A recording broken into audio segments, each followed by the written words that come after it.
The only reason I get to do what I am doing now is that you guys are supporting me in different ways, including joining Blaze TV. And one of the amazing benefits, if you are joining Blaze TV, is that you can upgrade to the Blaze Unlimited subscription, which allows you to get a hold of Frontier Magazine. Frontier Magazine is a beautiful magazine. I've written for it. Many of your favorite writers have contributed. It's got fantastic articles, it's got fantastic artwork.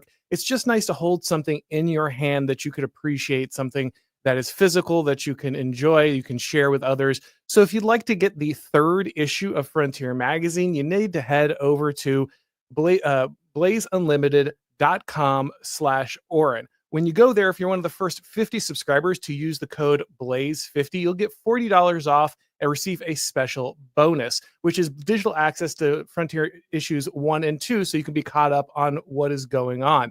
So head over to blazeunlimited.com/Auron. Use that promo code BLAZE50 to get your $40 off and that access to those other two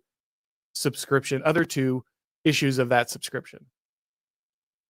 All right, guys. So a terrible, terrible tragedy today. Not a great thing to start out on, but something that we absolutely have to discuss. Let me bring it up here real quick. So you've probably already heard, but there was a shooting today at a Minneapolis Catholic school. Ended up killing 2 children so far and injuring 17 other people. Lots of stuff is still breaking about this. This is obviously just happened very recently, so we don't know everything. However, we can just go through what the AP is reporting at the moment.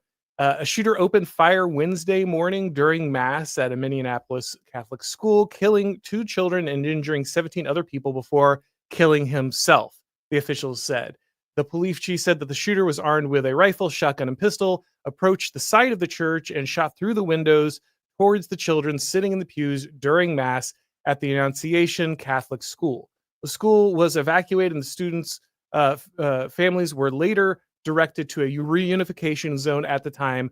Both President Trump and Governor Tim Walz said in separate social media posts that they've been briefed on the issue.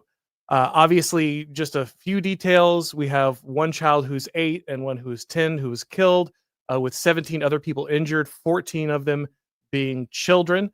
We know that the shooter is in his early 20s. We'll get to a little more information that the AP left out in this report so far. And the school is the Annunciation Catholic School, has 391 students enrolled last year. So horrific attack going on here. But let me bring up the details that, of course, did not make it into the AP report. So we have a lot of people doing the groundwork on the shooter. And again, please remember, all of this is fog of war. I tend not to like to dive into these things as immediately as they happen, but I don't really know how you don't talk about this at this point. The shooter, at least alleged shooter at this point, I mean, he's been shot himself, so I guess we don't have to worry about false incrimination at this point. But the shooter was himself pretending to be a woman. He was a trans terrorist. And that trans terrorist, in addition to having all kinds of rants about hating Christians, hating conservatives, hating Israel, and putting "Kill Donald Trump" on his magazines here. This is an issue for a lot of reasons. First, you'll remember that this is not the first time that a trans terrorist has murdered Christian school children. Of course, we had the shooting in Nashville, Tennessee at a Christian school. I believe it was 6 people killed in that one, 6 or 8 people killed. And another scenario where we didn't get the manifesto forever because the police were trying to cover it up. In that scenario, remember the reaction of the Democrats during that shooting. Okay, Joe Biden's in the White House. The Democrats are feeling victorious over the conservatives. And you could tell the way that they reacted, because at that time, there was a push in several states, including Tennessee, to limit the amount of child mutilation that was legal in that state. And of course, Democrats are very pro child mutilation. They love hurting children. That is what they live for. They want to harm children. They want to carve them up. They want to irreparably damage them. Democrats love it. Can't get enough of it. Even after they lost the last election, Democrats can't stop talking about how much they love trans kids. Want to mutilate them, want to brainwash them, want to scar them for life. Democrats love to hurt children. And so when a trans shooter who had been loaded up with all the hateful ideology that the left spits out, that Christians are evil, that Christians are fascists that are coming to kill and destroy them, that you need to worry about Christians, you need to hate Christians. When that shooter, steeped in that ideology, went through and blew away several Christians, including children, the left loved it, celebrated it. Remember the reaction at that time, okay? The reaction was it was inevitable because of the way Tennessee was passing laws. They blamed the state of Tennessee, its legislators, its voters, its parents. Those stupid Christians voting against child mutilation in their state, they deserve this. They had this coming. That was the narrative of the left. And you'll know this because they started sending protesters, not to protest the murder of children, not to protest the horrific crime against Christians, but to protest on behalf of trans people. They flooded the lobbies of state legislatures. And when it was talked about how many victims were in the shooting, they added the shooter. They said, oh, no, not 6, 7. One more. Because there's one more person. You need to remember, it's the trans person. They were trying to put the trans person on the same level as the children that they had murdered. They weren't there to protect Christians. They weren't there to protect children. They were there to protect trans terrorists, and they made it very clear. Madonna suggested, I don't know if she ever followed through with it, but she suggested that she was going to do a benefit concert. Not for Christians, not for the parents who had lost their children, not for the community that had been devastated, but for trans people. Because it's very clear she was endorsing the terrorism. And then Joe Biden decided he was going to continue on with all the Pride Month fanfare, even though it was just a month after everything that had happened. And he draped a pride flag in the middle of the podium of the White House, right above his head. Put it in a place of pride above the American flag. Gave it a place of honor above the American flag. And he said that trans kids are the soul of our country. So when a Democrat is telling you that, Christians are the problem, that opposing child transition is the problem, when they are talking about how every Christian is a fascist and Donald Trump is the return of Hitler, and if you don't do something drastic, we're going to become Nazi Germany. They are spinning these people up. Okay, they are spinning these people up on purpose. The left is insane. And you can tell because here, if this happened in Minnesota, let's hear from some of the top politicians of Minnesota. What has Tim Walz been talking about recently? Minnesota ranks the highest per capita for being a safe haven for transgender individuals in Minnesota. And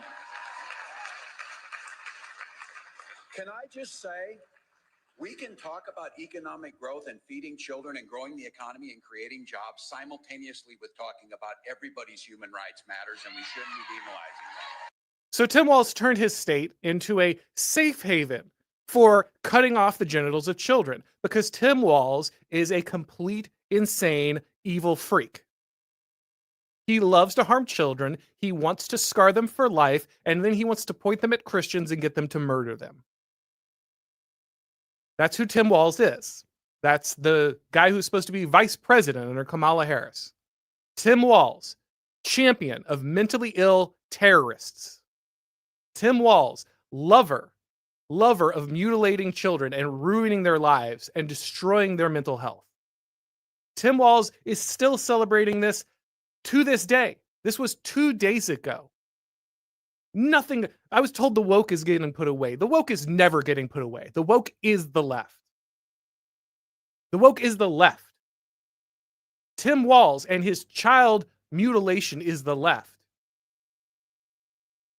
That's who these people are. They want Christians dead. They want your children dead. And they are grooming shooters to kill them. This is not a joke. This is not hyperbole. Tim Walz hates you. He wants to mutilate children, steal them from their parents if the parents disagree, and then if those people inevitably spin out, because of course they will, because you scarred them for life and have them hopped up on all kinds of insane drugs and are having them embrace something that's complete fiction, has nothing attached to reality. When those people eventually shoot up your kids, he's going to be one of those guys sitting around and be like, huh, guess they deserved it. And in case you don't believe me, again, in case you think I'm just, being hyperbolic, let's look at the lieutenant governor of Minnesota. Oh, look, it's her wearing a t-shirt, encouraging violence on behalf of trans people, encouraging people to harm and kill others because they oppose transitioning children. That's the left, okay? That's who the left are. These people have inspired riots, the BLM riots, the Antifa riots. And Antifa is just a terrorist organization owned by the Democratic Party that for some reason is still operating today, even though the Trump administration is in charge of the FBI. And I am done with this. I am done giving people space on this issue. Why isn't the FBI rolling up left-wing terrorist groups? Why isn't every organizing member of Antifa in jail? Kash Patel, Dan Bongino, what is happening? You're in charge of the federal law enforcement apparatus. You can bring charges against these people. If the left can throw protesters at abortion clinics in jail, if they can throw January 6th people who weren't even in the Capitol, people who didn't even go to Washington, D.C., if they can put those people in jail for years, you can put Antifa terrorists in jail. I know you can. Why aren't you doing it? BLM terrorists, Antifa terrorists, multiple presidential assassins inspired by left-wing media, one of which actually shot the president in the face. And also multiple trans shooters, multiple trans terrorists, inspired by left-wingers, politicians in the media, pushing that this is the solution to their problem, that Christians are the problem, that violence is the answer. These guys are fascists. These guys are Nazis. They're white supremacists. They're going to enslave women and kill trans kids and all, oppress minorities. And this is the language of people who want their audience to hurt people.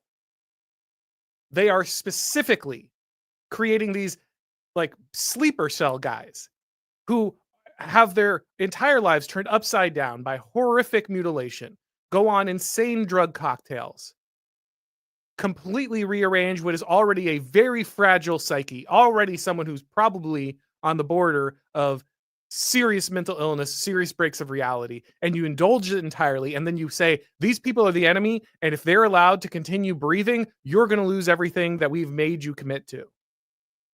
The left is not surprised at this shooting. The press, they don't think it's a tragedy. They don't think it's a mistake.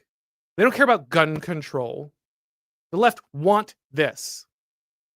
The American left is a sprawling terrorist organization. It is designed to radicalize people who will do violence in their name, whether it's the LA immigration riots, the BLM riots, the Antifa riots, presidential assassinations, the school shootings of Christian children by trans terrorists. This is what the left exists to do. This is what the American left is for. The purpose of this system is what it does. And what it does is crank out people who want to murder you and your family. And the FBI needs to be wielding its power to crush these people. Crush them. Find the charges. I know they're dirty. It's not that hard. It's not like Democratic politicians are not super corrupt or something. It's very easy to find them. Find them, find the charges, and crush them. Find the people who organize BLM riots. Find the people who run any Antifa cell. Put them in jail forever. I want them gone. I am done with this. There are too many dead children on the altar of playing nice with the left. There are too many burned cities on the altar of playing nice with the left. We don't even need to break any laws, guys. I'm not talking about wild authoritarianism here. I'm talking about just bother to prosecute the people who are clearly coordinating this. I don't care what you're doing at the FBI right now. Do this now. Fix it. You have the power. You were elected to make the change. So make it. Yes, the blood of these children is obviously on the hands of the left. It's on Tim Walz. It's on his lieutenant governor. Yes, it's on the doctors who do these surgeries. And all of them should be facing charges, any charge you can find. But if you don't take action, if the Republicans just keep pretending this isn't a problem, if left-wing violence is allowed to continue to grow without any punishment in the United States, then this is on the Republicans too. They're an essential part of enabling this. The Democrats do not screw around with this. Everyone who's at the North Carolina rally, the Unite the Right rally, they were crushed. Those people were crushed. Everybody who's at January 6th, their lives were destroyed. The left does not play games with this stuff. So why are you? Why are you allowing this? Why are you not punishing anyone and everyone associated with left-wing violence to the fullest extent of the law? This is what the left does. Leftist journalists are calling for blood. Leftist politicians are calling for blood. And their people are listening. Their terrorists are listening. Their assassins are listening. Their rioters are listening. And they are doing the work, and the American people are suffering for it. And I have had enough.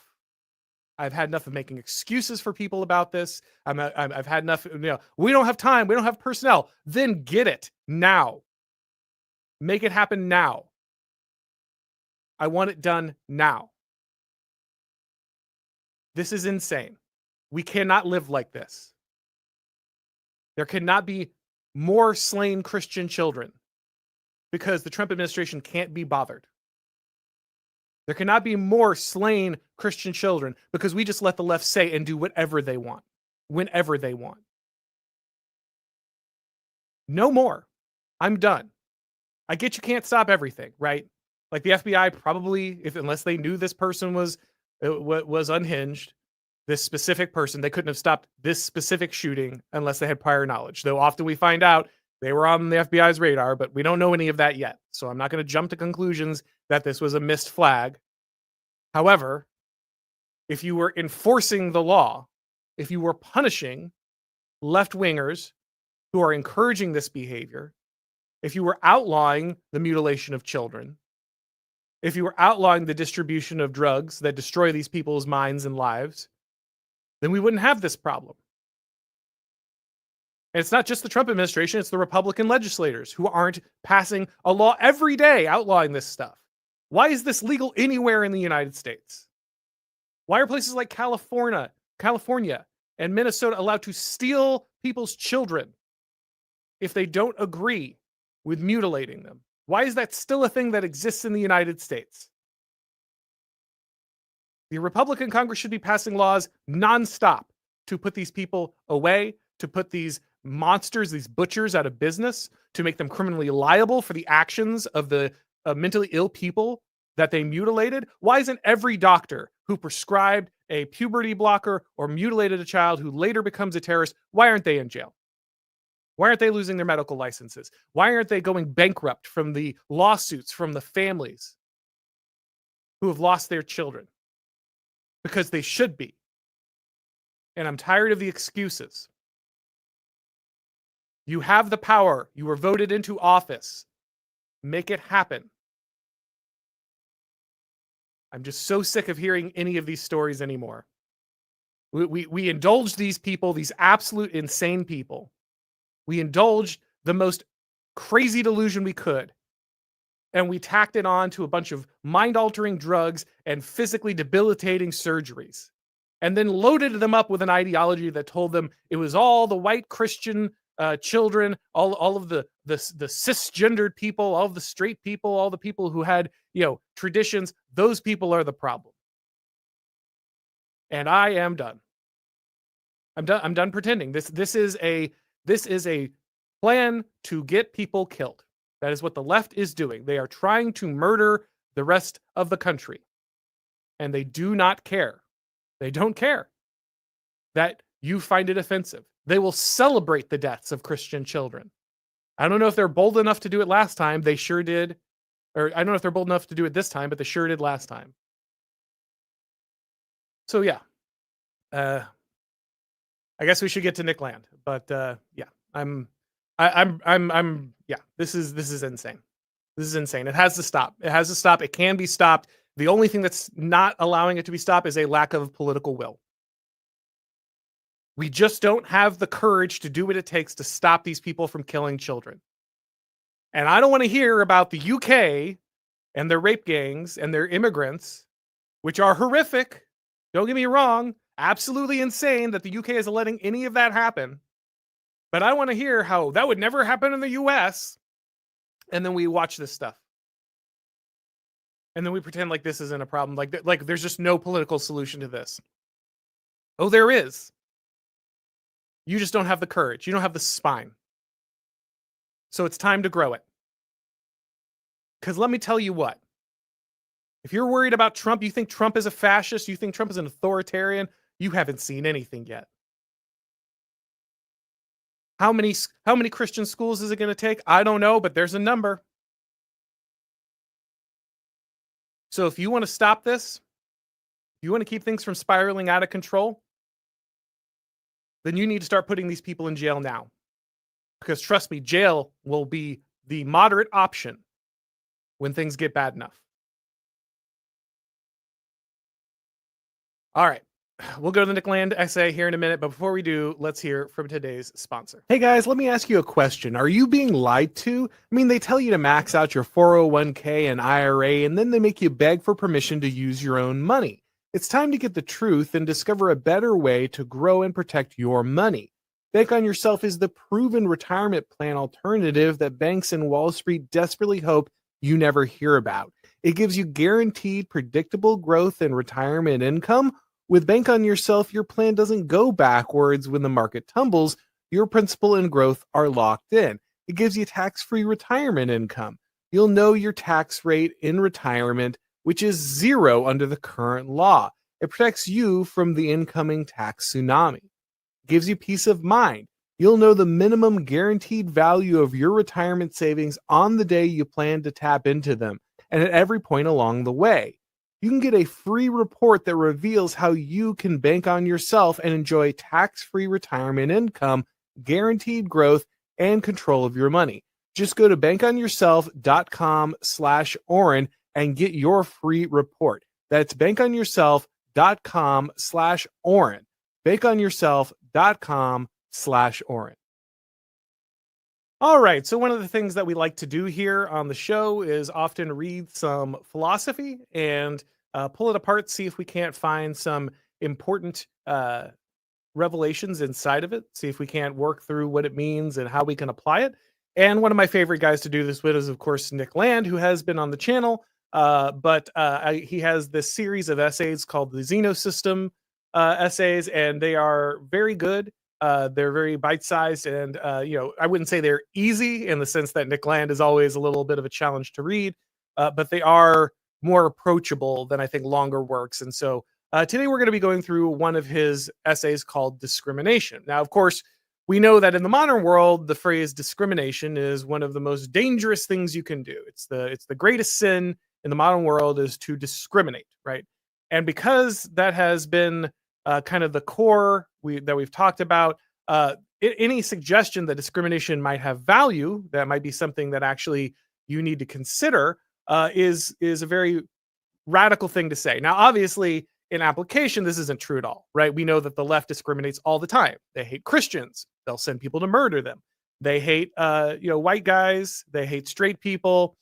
They hate religions, especially Christianity and others like that. They hate a lot of people. They discriminate against a lot of people. They're more than willing to say whiteness is the problem and Christianity is the problem and maleness is the problem. None of that bothers them. But your discrimination is the problem, right? So it's a very selective version of how to approach the question of discrimination. That said, I want to dive into this essay because Nick Lane is going to challenge that presumption on discrimination and say that it has actually some pretty critical value even today. So reading here now, he says, Brian Kaplan, who had two epiphanies, which sum to the conclusion that bad as tribalism is, misanthropy is the real problem. His ineradicable universalism betrays him once again. It matters little whether people are uniformly judged good or bad. Far more important is whether such judgment is discriminating. The central argument of Nietzsche's The Genealogy of Morals is clarifying in this regard, not least because it explains how radical mystification came to dominate the topic. How could there ever come to be a more moral quandary about the value of discrimination? Considered superficially, it is extremely puzzling. Differentiation between what is good and bad requires discrimination. That is a capability no younger than life itself, which it serves as an indispensable function. As soon as there is behavior, there is discrimination between alternatives. One day leads to survival, and the other way, or one way leads to survival, and the other way leads to death. There is nourishment or not, reproduction or not, safety or predatory menace.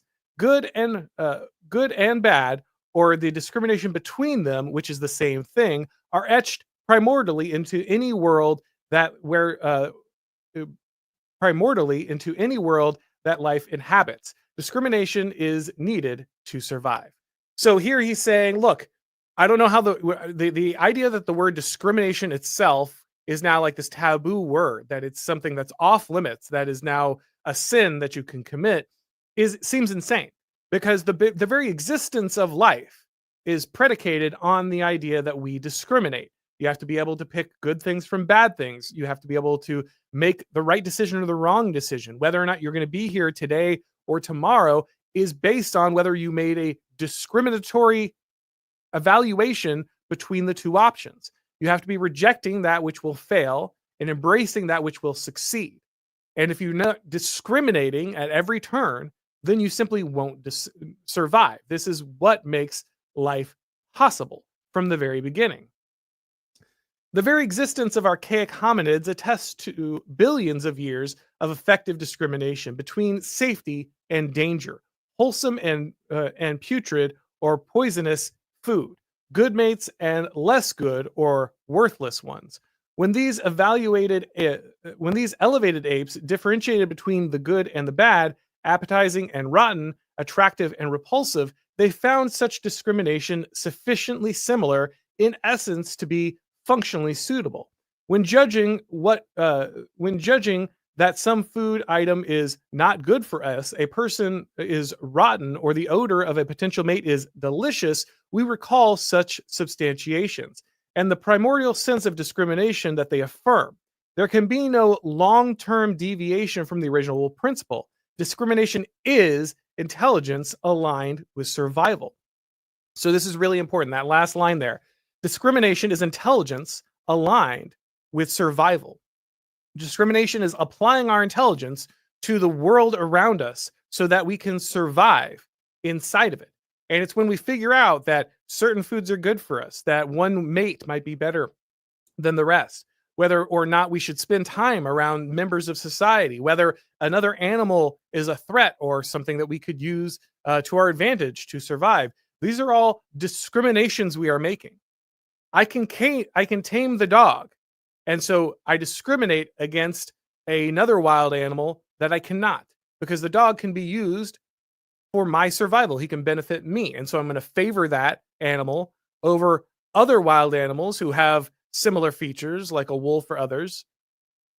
And I am going to favor that dog on a regular basis. I'm going to make a discriminating understanding, a discriminating evaluation over who I should be favoring. If I'm going to cultivate a crop, I'm going to be discriminating. This is the one with the best yield. This is the one that resists disease. This is the one that produces the most nutrition for the effort I'm putting in. This is the one that's going to sell the most on the market. These are all forms of discrimination. And if I make the wrong choice as a farmer in, times gone by, I'm going to die. My family's not going to make it through the winter. We're not going to grow enough food. The crops are going to fail. They're not going to be, coming ripe in the right season. They're not going to produce enough yield in the harvest. I'm not going to be able to sell them for enough food or for enough money to get other products that I need. All because I was bad at discriminating. If I just plant crops indiscriminately, I'll lose. If I just pick animals to tame indiscriminately, I'll die. The discrimination matters. It's key to applying it to my continued survival. Two contrary developments now present themselves. Firstly, there's a sublimation or sophistication of discrimination, which might be called cultivation. Abstract concepts, modes of expression, artworks, delicate culinary flavors, refined behaviors, and exotic elaborations of sexual selection stimuli, among innumerable other things, can all be subtly discriminated on the ancient scale, supporting an ever more intricate and extended hierarchy of judgments. The reflexive doubling of this potential upon itself, as captured by the higher judgment that to discriminate well is good, produces a natural aristocracy. For the first time, there is a self-conscious right. This, at least, is its logico-mythical form. To divide the good from the bad is good. Order, hierarchy, and distinction emerge from an affirmation of discrimination. All right, so again, very critical paragraph here. So he's talking about this is where we get the beginning of an aristocracy, because a primitive form of discrimination is necessary just for survival. But if you have a class that is cultivating this level of discrimination across many different zones, right? Many different disciplines. It could be food, it could be artwork, it could be battle, it could be sex, it could be all kinds of things. Art, the literary styles, music. But when you have the cultivation of this discrimination, you start to see a rising up of a natural aristocracy. Hierarchy starts to form. And he says, not only is this where we get aristocracy, this is beginning of the right. If you want to understand, people often ask, what's the difference between left and right? What's the difference between left and right? Is it meaningful? Is it free markets? Is it socialism? Is it, what is it that defines left and right? And I think, obviously these things change over time. The American versions of liberal, conservative, left and right are by no means eternal, right? But I do think that right and left are real things. And here, Nick Land hits on the core of what the right is. It's the emergence of hierarchy. It's the emergence of hierarchy that creates the right. Once you have a natural aristocracy that has cultivated its ability to discriminate, it can elevate itself above others. And he says this has a reflexive doubling, that reflexive potential that doubles on itself, meaning that this is going to accelerate. The more cultivation we have, the more cultivation we get, and the more refined the hierarchy becomes, and the more we see a right-wing society, one in which decisions can be made, hierarchies can emerge, and these differences can be maintained. We can choose the good. We can choose the good because we now have cultivated a much more complex sense of all the disciplines in which that exists. Because the left cannot create, it comes second. So again, important theory point here. The right comes first. The right builds, creates the hierarchy, creates civilization. It discriminates, it separates good from bad, it elevates the good. That's what makes the right the right. Okay, that's where right wing comes from. Discriminates good from bad, creates order out of chaos by doing so, creates a hierarchy, elevates the good. This is the right. The left can't create things, so it has to come second. The left cannot create the hierarchies in the way that the right can. It has to come after. It presupposes an existing hierarchy or order of discriminations, which is subverted through a slave revolt in morality. The formula is simple enough. To discriminate is bad. Following from leftist moral perversion as its second order consequence, those who do not discriminate well, but are in fact discriminated against, must be good. So, where does the left come from? What's the difference between right and left? He tells us right here. The right creates the hierarchy, it discriminates, it creates a hierarchy, it decides good from bad, elevates the good. Then the left comes along and says, no, slave revolt of morality. Actually, to discriminate is bad.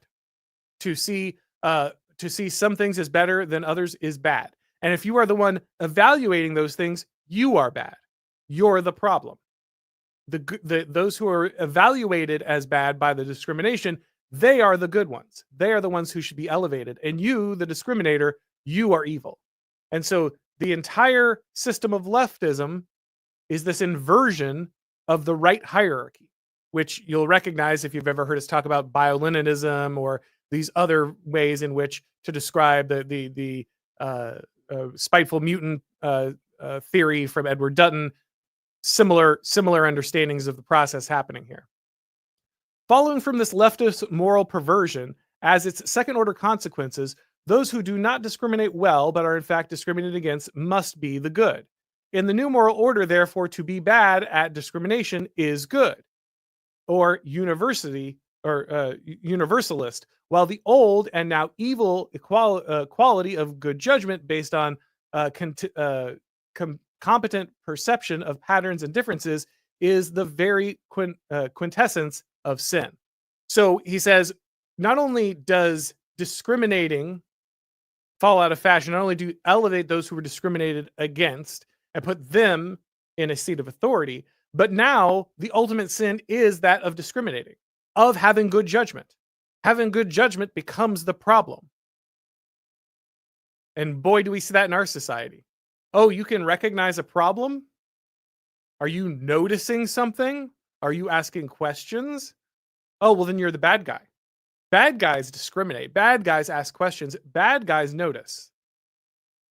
The noticing is the sin. The discrimination is the sin. The being able to judge things accurately is the problem. And so we are going to attack you for your ability to observe reality and your willingness to voice those observations to the public. So here he quotes another author. He says, Lawrence Auster's thinking, which would not usually be described as Nietzschean, conforms to the conclusions of the Antichrist perfectly in this. We thus arrive at our present system of mass non-white immigration, multiculturalism, racial preference for minorities, the symbolic celebration of minorities, the covering up of black on white violence, and anti-racism crusades directed exclusively at whites. Under this system, whites practice assiduous non-discrimination towards the unassimilated, alien, or criminal behavior of racial minorities, while practicing the most assiduous discrimination against their fellow whites for the slightest failure of to be non-discriminatory. So again, it's not that discrimination goes away.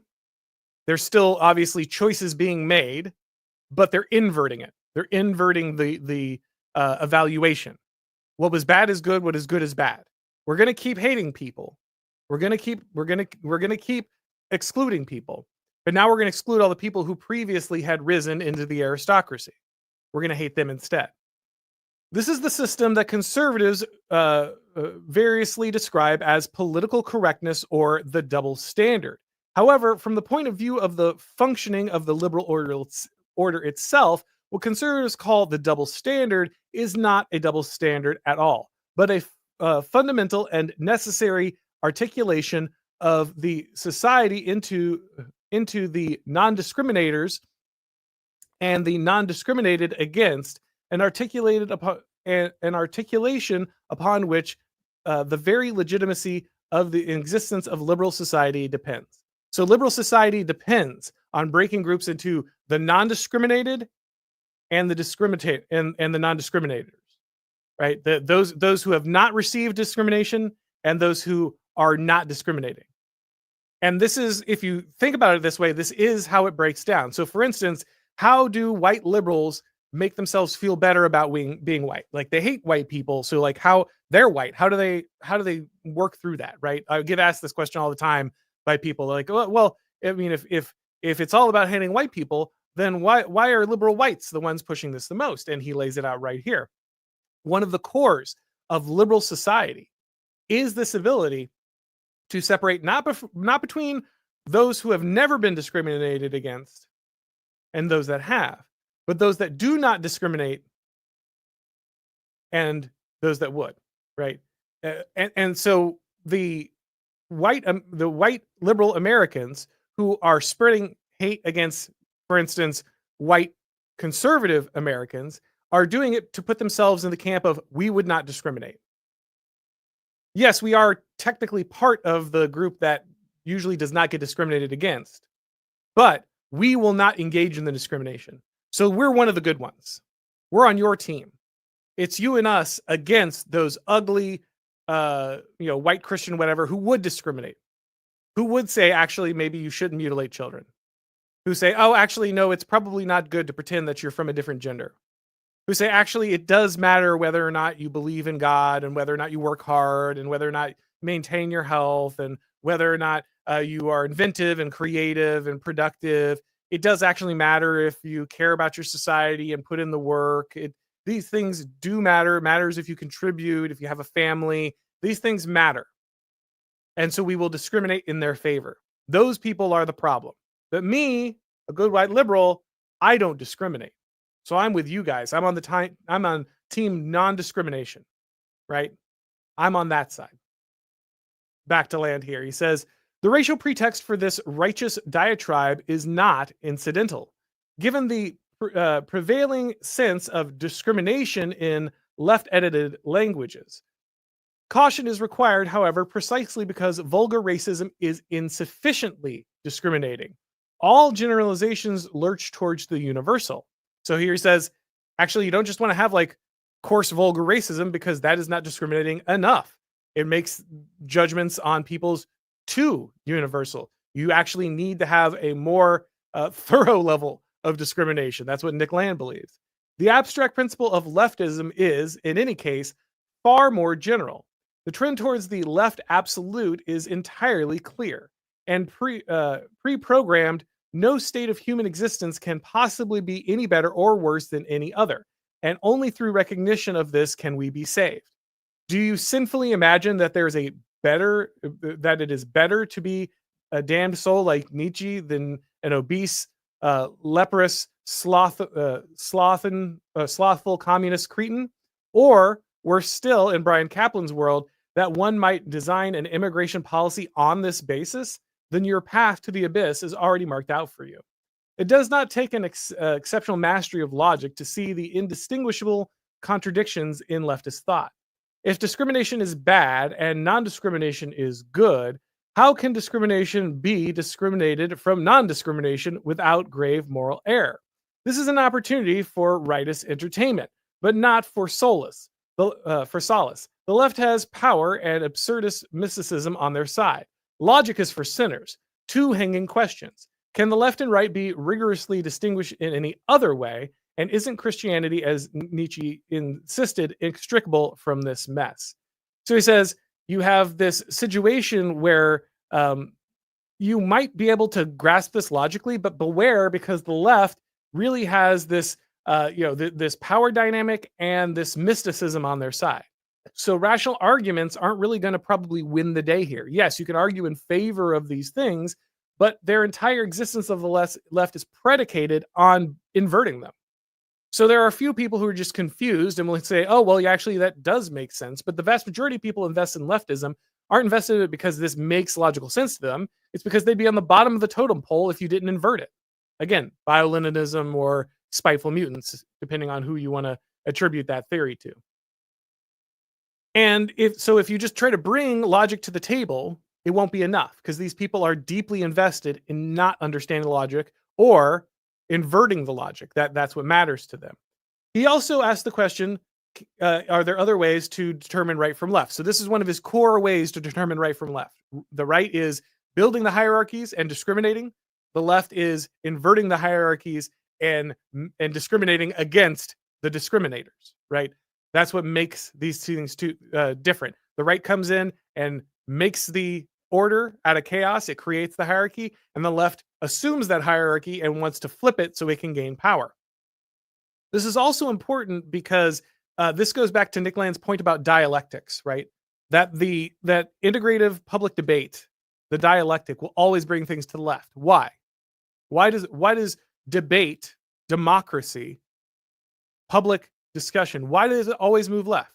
It's not an accident. It's not just because the left is on the right side of history.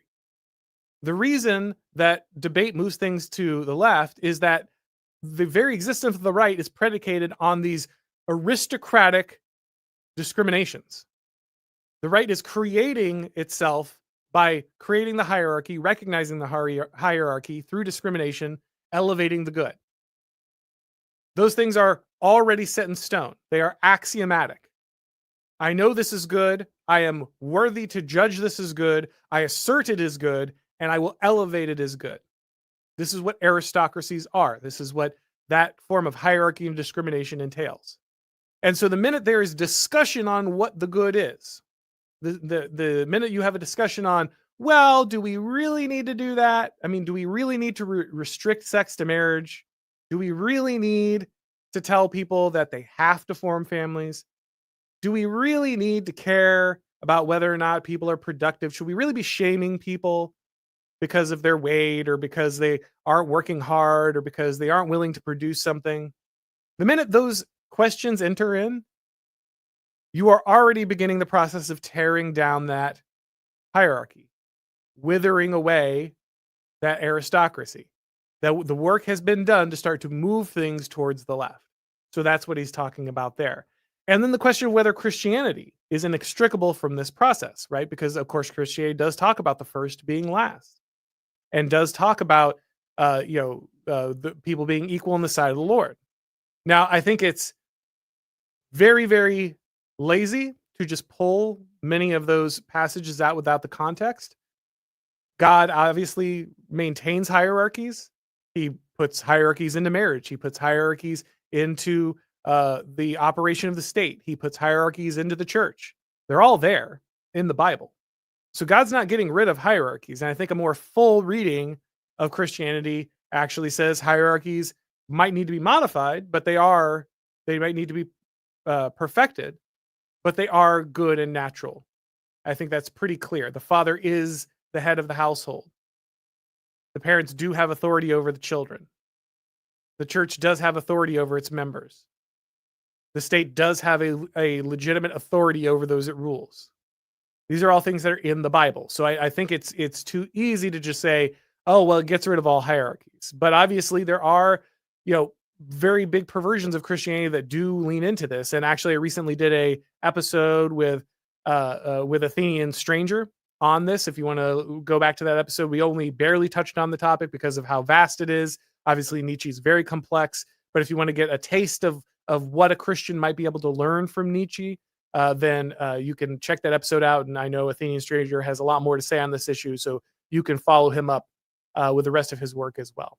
All right, guys, we have plenty of questions from the audience, so I'll switch over there real quick.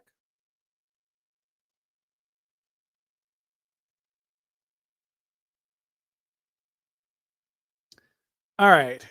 Capper Lastowinski. I'm not sure exactly how to say that. Long-time listener, first time on stream.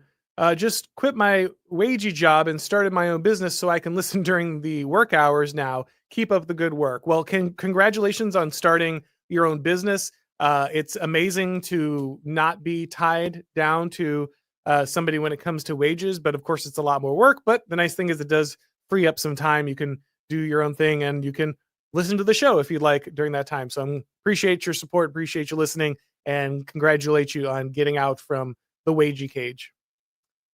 Wildspeaker says every appropriate response to this is a Fed post. Yeah. I mean, there's really, in this case, actually, what I'm hoping is that the feds will do something, right? But yes, you're right that every appropriate response to this shooting is extreme, and that's why it needs to stop.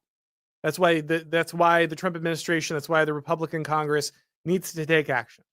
Because if you don't stop this stuff, people will get more radical because they should.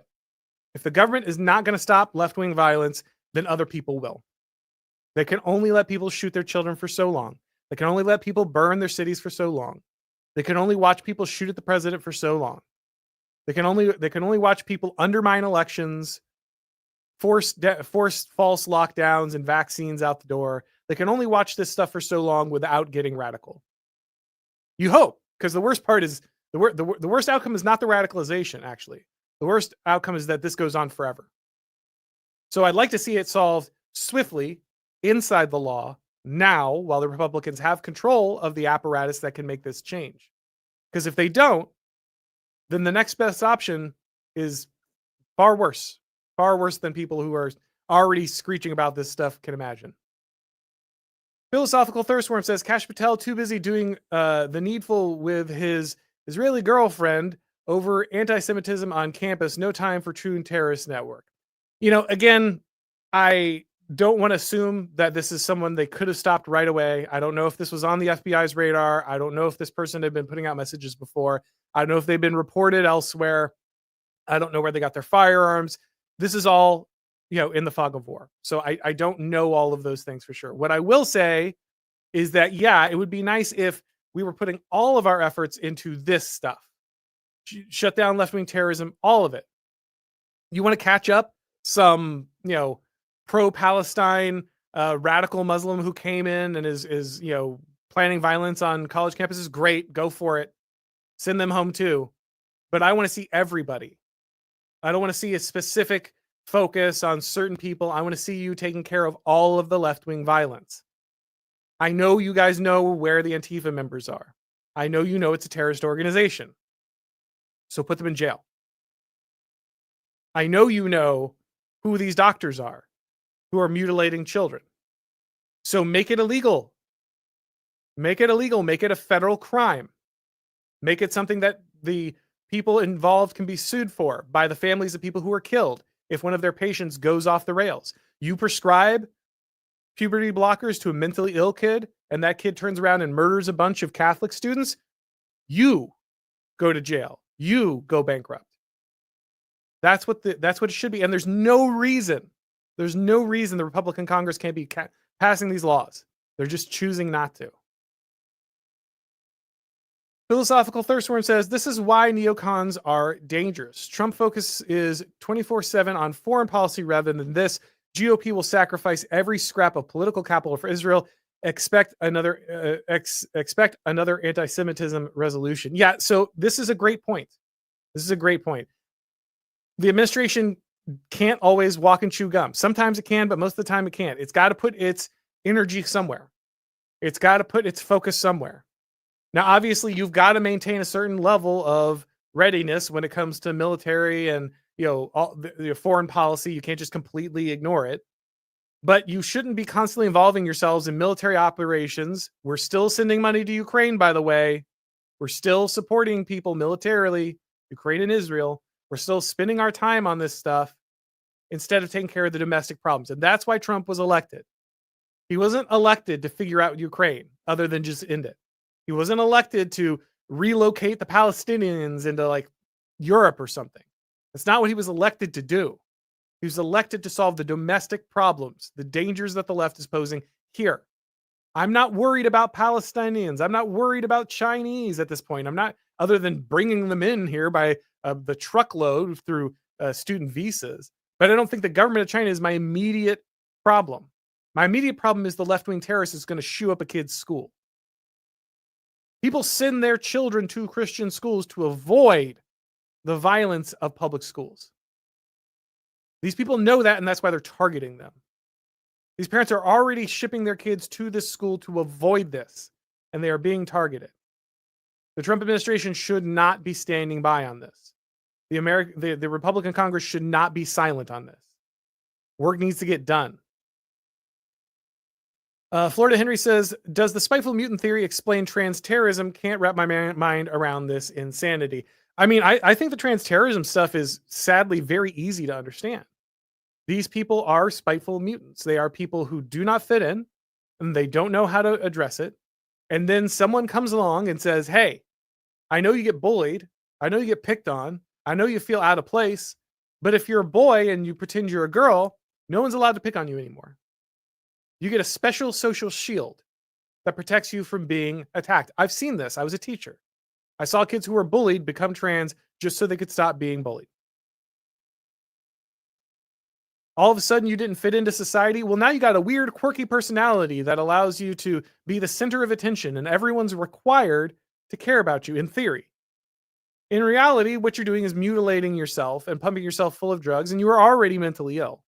And then a bunch of people who hate you, or a bunch of people who hate Christians and hate white people, and hate Republicans and hate the middle America.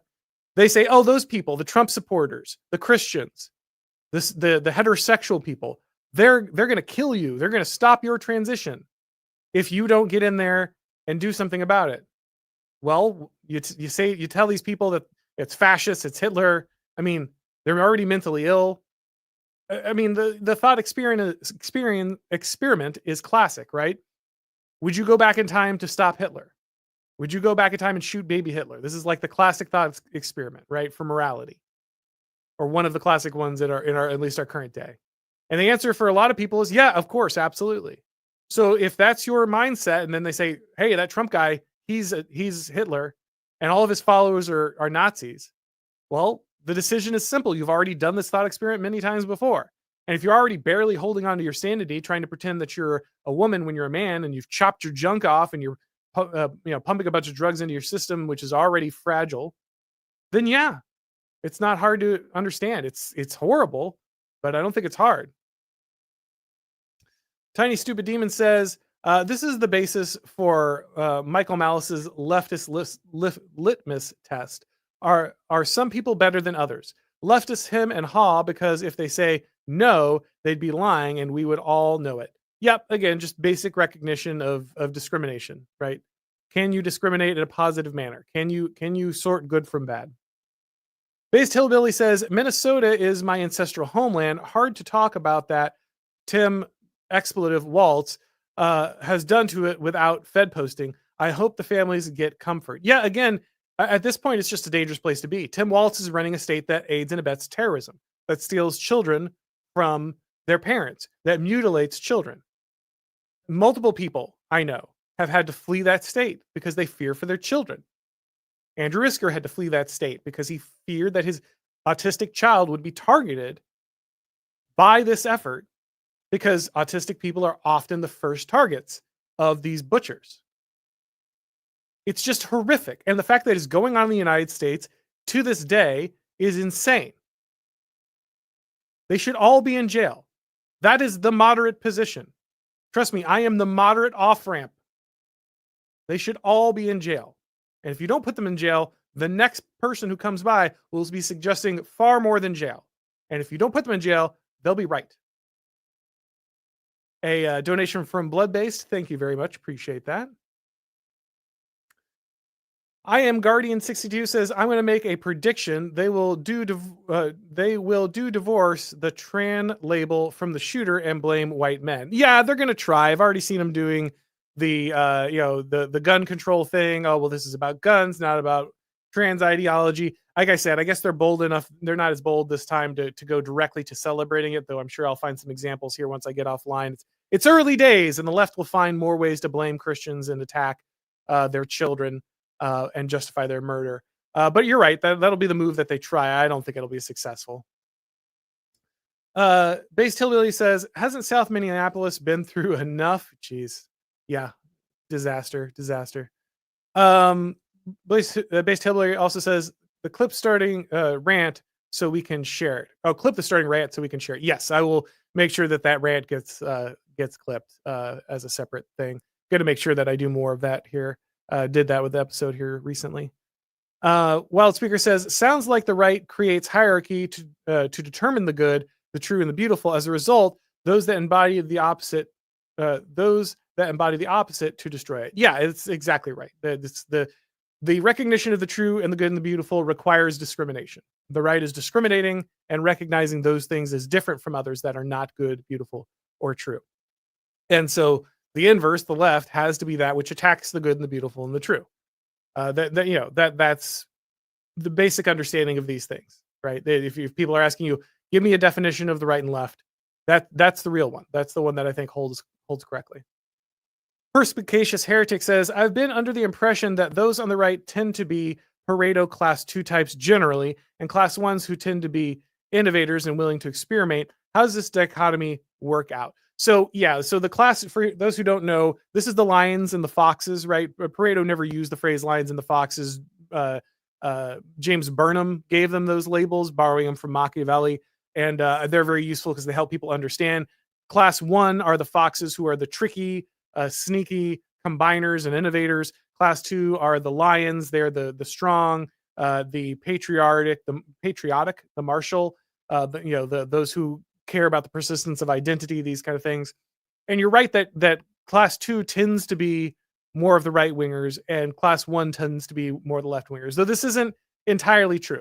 There are creative right wingers. There are, to some extent, more martial left wingers, though not as much. There tends to be a little more bleed over of the class 1 into the right than there is class 2 into the left. But ideally, in your society, you don't have just right and left, right? Ideally, there's not this constant war inside your society. For Pareto, you need both. You need the class 1 and the class 2. You need those that are interested in the persistence of identity, protecting the country, capable of physical violence. You need those who are able to handle complex tasks and be creative and rearrange these things. They're supposed to both be working for the good of society. The problem is when these forces fracture. And what we have now is a society where these forces are entirely fractured, where 1 and 2 almost never meet. And that's why we're in the situation that we're in. To some extent, this is an unavoidable part. This is why we have cycles of civilizations, because the imbalances in class 1 and class 2 will create these rifts, and every society eventually cultivates one over the other. However, ideally, they are not at odds. This hillbilly says, by God, we'll have our home again. Pine tree riots. All right, guys, we're going to go ahead and wrap this up. Thank you, everybody, for watching. As always, if it's your first time on this channel, you need to go ahead and subscribe, click the bell and notifications so you know when we go live on YouTube. If you'd like to get these broadcasts as podcasts, you need to subscribe to our MacIntyre show on your favorite podcast platform. And when you do, leave a rating or review. It really helps with the algorithm magic. Thank you, everybody, for watching. And as always, I will talk to you next time.